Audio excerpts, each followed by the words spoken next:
देखिए, आज की इस वीडियो के अंदर हम करने वाले हैं कक्षा 9 प्रश्नावली है 7.1 त्रिभुज और उसका क्वेश्चन नंबर 3 है कि एक रेखाखंड है। क्या है? एक रेखाखंड है ए बी पर ए डी और बी सी दो बराबर लंब रेखाखंड है। एक रेखाखंड ए बी, उस पर ये एक तो ए डी और एक बी सी दो बराबर लंब रेखाखंड है। देखिए आपको आकृति दर्शाइए कि सी डी जो है ये सी डी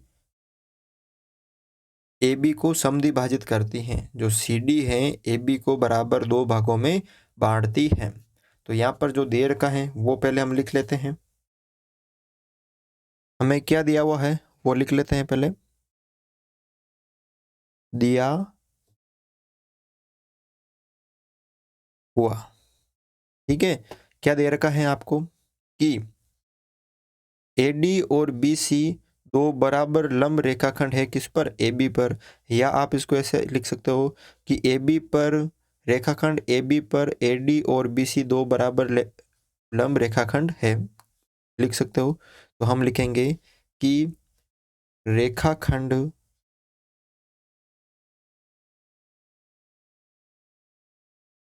ए बी पर ए डी और बी सी दो बराबर लंब रेखाखंड है, ठीक है। दो बराबर रेखाखंड है, लंब रेखाखंड है, ठीक है। और हमें सिद्ध क्या करना है वो भी लिख लेते हैं। सिद्ध करना, क्या सिद्ध करना हमें कि सी डी जो है, सी डी रेखाखंड रेखाखंड ए बी को ए बी को समद्विभाजित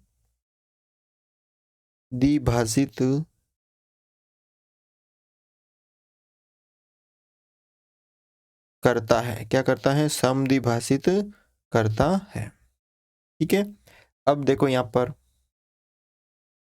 पे हमने ये चित्र बना लिया। अब देखो यहाँ पर हमें ये बताना है कि ये जो है सी डी इस ए बी को बराबर भागों में बांटते हैं, यानी ये दोनों क्या बतानी है? बराबर बतानी है। अब इन दोनों को बराबर कब बता सकते हैं? इन दोनों को कि जब ये दोनों त्रिभुज क्या है? सर्वांग हो जाएंगे, तो इनके संगत भाग भी क्या हो जाएंगे? समान हो जाएंगे। तो हमें इन दोनों त्रिभुज को क्या बताना है? सर्वांग बताना है। तो आपको यहाँ पे लिखना है उपपत्ति, फिर आपको दो त्रिभुज लेना है। एक तो त्रिभुज लेना है बी ओ सी, त्रिभुज बी ओ सी तथा त्रिभुज ए ओ डी, त्रिभुज ए ओ डी में इन दोनों त्रिभुज में तीन आपको कोई बराबर करना है। तो सबसे पहले देखो कि जो कोण है ओ ए डी, इस त्रिभुज में ये वाला, ये देखो ये वाला और ये वाला, ये आपको दे रखा, ये दोनों बराबर है क्योंकि ये भी लंब है, ये भी लंब है। अगर ये दोनों लंब हैं तो इसका मतलब ये यहाँ पे 90 डिग्री का बन रहा है। तो यहाँ पर आप लिख सकते हैं कि कोण ओ बी सी, कोण ओ बी सी बराबर है कोण ओ ए डी के, ओ ए डी के। क्यों? क्योंकि आपको दे रखा है। आप लिख सकते हैं यहाँ पर कि बी सी लंब है ए बी पर, और ये देखो बी सी लंब है ए बी पे, इसलिए ये 90 डिग्री का हो गया। और ए डी जो लंब है ए बी पर, इसलिए ये 90 डिग्री का हो गया। तो ये 90 तो ये 90, तो ये दोनों बराबर हो गए। एक तो हमने बराबर कर दिया। अब देखो यहाँ पर आगे ध्यान से, ये वाला कोण, इस त्रिभुज में ये वाला कोण और इस त्रिभुज में ये वाला कोण, ये दोनों कौन से कोण हो जाएंगे? तिरछा अभिमुख कोण। कौन से कोण? तिरछा अभिमुख कोण। ठीक है, तो यहां पर लिख सकते हैं हम कि कोण BOC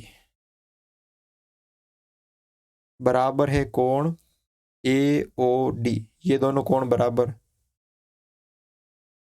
ये कौन से कोण हो गए? तिरछा अभिमुख कोण। लिख लीजिए, तिरछा अभिमुख कोण। ठीक है, एक और सिद्ध कर दो। देखो, BC बराबर है AD के। यहाँ पे क्वेश्चन क्या दे रखा है कि AD और BC जो है बराबर लंब है, यानी इसका मतलब AD और जो है BC ये दोनों क्या है? आपस में बराबर है। ये में दे रखा है, तो इसका मतलब इसमें इस त्रिभुज में ये वाली BC और इस त्रिभुज में ये AD दोनों क्या है? बराबर है। ये हमें दे रखा है, तो लिख लीजिए दिया है। ठीक है, अब देखो आगे, तीन चीज सिद्ध कर दी, तो अतः अब यहाँ पे नियम कौन सा लगा? नियम कौन सा लगा? ध्यान से देखना। तो यहाँ पर पहले हमने क्या लिया था? भुजा ली थी। फिर क्या लिए थे यहाँ पे? ये कोण। फिर ये कोण। दो तो कोण हो गए और एक क्या हो गई? भुजा। तो AAS देखो, कोण, अब इसके ये मध्य वाली भुजा नहीं है, कोण कोण भुजा, कोण कोण भुजा, कोण कोण भुजा, यानी AAS नियम। ध्यान से, तो अतः AAS नियम से ये जो दोनों त्रिभुज हैं, त्रिभुज BOC, ये त्रिभुज जो है सर्वांगसम होगा किसके? त्रिभुज AOD के। ये दोनों त्रिभुज क्या हो जाएंगे? सर्वांगसम हो जाएंगे। अब ये दोनों त्रिभुज सर्वांगसम है, तो इसका मतलब देखो, ये तो दो बराबर दे रखी थी आपको, तो ये भी क्या हो जाएंगी? बराबर हो जाएगी। ये दोनों भी क्या हो जाएंगी? बराबर हो जाएगी। ठीक है, तो इसका मतलब OB और ये दोनों भी बराबर हो जाएगी। ये दोनों बराबर हो जाएगी तो ये भी तो बराबर होगी ना। तो हमें ये बताना है कि ये दोनों समद्विभाजित है, ये करती है, जो ये वाली है CD AB को समद्विभाजित करती है ना, क्योंकि ये दोनों भी तो बराबर हैं। तो हम कह सकते हैं कि OB बराबर है, OB बराबर है OA के, और OC बराबर है, OC बराबर है OD के। क्यों बराबर है? बाई CPCT, बाई CPCT की संगत सर्वांगसम त्रिभुज के संगत भाग बराबर होते हैं। ठीक है, तो आप यहाँ पे लिख सकते हैं कारण। क्या यहाँ पे क्या कारण लिखना है कि सर्वांगसम त्रिभुज या त्रिभुजों के संगत भाग समान होते हैं। तो इसका मतलब हमें क्या पूछा गया था क्वेश्चन में कि CD रेखाखंड AB को समद्विभाजित करता है। तो हम कह सकते हैं, देखो, ये जो O है रेखाखंड AB को और CD का मध्य बिंदु है, अतः O बिंदु रेखाखंड AB और CD का मध्य बिंदु है। AB तथा CD का मध्य बिंदु है। ठीक है, तो इस तरह से आपको ये क्वेश्चन करना है। क्वेश्चन नंबर 4 देखो यहाँ पे, क्या दे रखा है? एल और एम दो समांतर रेखाएं हैं। एल और एम दो समांतर रेखाएं हैं जिन्हें समांतर रेखाओं पी और क्यू, इसका मतलब एल और एम तो समांतर हैं, इसके साथ साथ पी और क्यू भी क्या है? समांतर रेखाओं का एक अन्य युग्म जो है वो प्रतिच्छेदित करता है यानी काटता है। देखिए आकृति, दर्शाइए कि त्रिभुज ए बी सी, ये वाला त्रिभुज सर्वांगसम है त्रिभुज सी डी ए। ये जो अंदर जो त्रिभुज बन रहे हैं ये दोनों क्या सर्वांगसम हैं, ये आपको इसमें बताना है। तो देखो, जब से सबसे पहले जो दे रखा है वो हम लिख लेते हैं। यहाँ पे दे रखा है सबसे पहले दिया हुआ, क्या दे रखा है कि एल और एम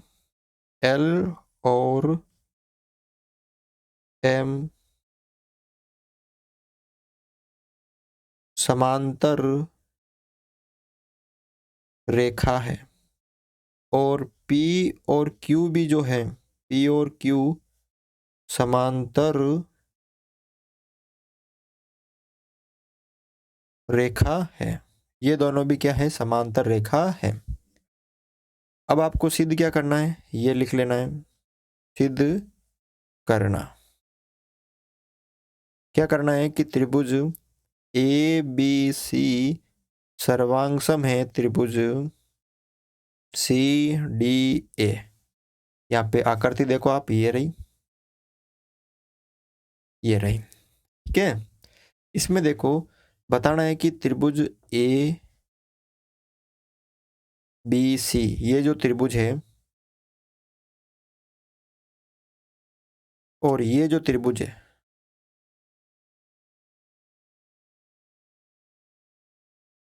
ये त्रिभुज है, ये दोनों सर्वांगसम है। तो यहाँ पे ध्यान से देखो उपपत्ति, उपपत्ति में देखो आपको करना क्या है, ये दोनों समांतर रेखा है और ये दोनों समांतर रेखा है और ये दोनों भी समांतर रेखा है। तो इसका मतलब ये जो देखो, ये दोनों समांतर, ये दोनों समांतर, तो इसका मतलब यहाँ पे ये क्या बन रहा है? एक ए बी सी डी एक समांतर चतुर्भुज बन गया, क्योंकि समांतर चतुर्भुज में क्या होती है? आमने सामने की भुजा बराबर होती है और समांतर होती है। तो यहाँ पे ये दोनों भुजा क्या है? बराबर और क्या है? समांतर है। तो इसका मतलब ये क्या बन गए यहाँ पे? समांतर चतुर्भुज। तो आप लिख सकते हैं कि एल जो है समांतर है एम के तथा पी समांतर है क्यू के। तो जो ए बी सी डी है, ए बी सी डी कैसा चतुर्भुज है? एक समांतर चतुर्भुज है, एक समांतर चतुर्भुज है। कैसा चतुर्भुज है? समांतर चतुर्भुज है। अब ये समांतर चतुर्भुज है तो इसके आमने, ये देखो ए, ये वाला ध्यान से, ए से लेकर बी, फिर बी से लेकर सी, फिर सी से लेकर डी और डी से लेकर ए, ये समांतर हैं। तो इसके सामने वाले कोण, ये कोण और ये कोण क्या होंगे? बराबर, ठीक है। ये कोण और ये कोण क्या होंगे? बराबर। और ये भुजा उभयनिष्ठ है और आमने सामने की भुजा बराबर होती है। तो आपको दो त्रिभुज लेना है कि त्रिभुज ए बी सी तथा त्रिभुज ए बी सी ले लिया, उसके बाद C D A, C D A में देखो ये दोनों कोण बराबर है। कौन कौन से कोण?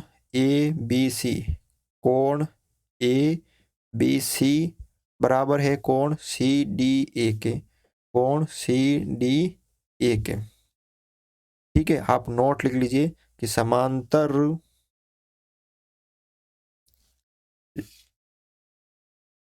चतुर्भुज के सम्मुख कोण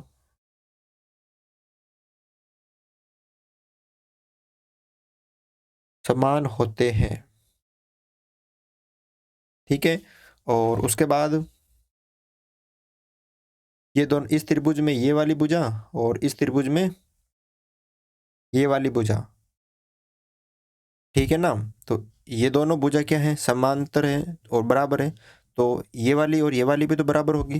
तो भुजा जो है ए बी बराबर किसके, ये ए बी किसके बराबर है, सी डी के। सी डी के कारण आपको लिखना है कि समांतर चतुर्भुज